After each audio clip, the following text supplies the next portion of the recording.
جەلال تاڵەبانی کابرایەکی نەجس مشرک ملحد بێدین کافر هەتا ئانیشتی لە خوێنی کوردە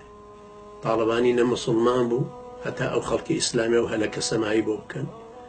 لە کوردپەروەریش بوو هەتا ئەو خەڵکە قوڕی بۆ پێون بڵێن ڕێبەری کوردایەتیە لە دیموکراسیش بوو هەتا کوشتیوەنی بۆ بژێڕین بڵێن وەڵا بەداخەوە ئەم پیاوە گەورەمان لەدەستچوو جەلال تاڵەبانی کوڕێکی بەجێهێشت بافێڵ کە بەشدارە لە مۆتەمەری ئایپاکی جوولەکەکانە لە ئەمریکا کوڕەکەی تریشی سەکسۆکەیەکی بەجێهێشتوە قوباد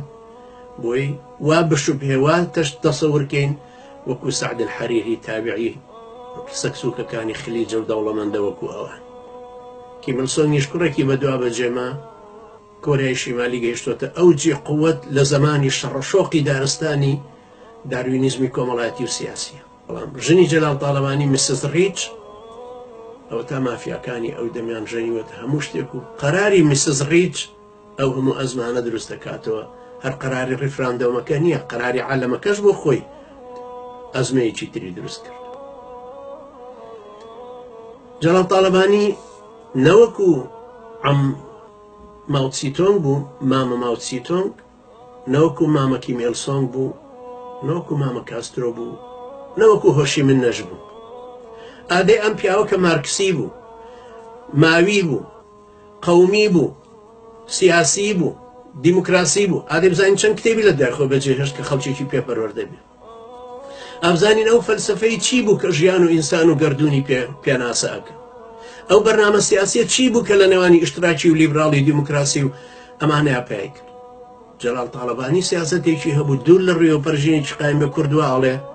سەریگایە کرد بە قنیکەرە ئەو قسەی کە ئێستای کرد هەفتەیەکە لێی پەشیمانە پاشان ڕووی ڕەشبوو لە 70 تا 75 دوورکەوتەوە لە وڵات ئەو کاتێک کە بەرزانی و پارتی بە تاقی تەنیا ئیدارەی کوردستانیان هەمووە بربەڕێ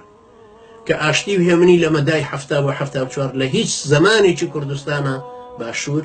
وەکو ئەو زمانە نەبوو تاڵەبانی نە خزمەتی کوردایەتی کردو نە خزمەتی دینی کردو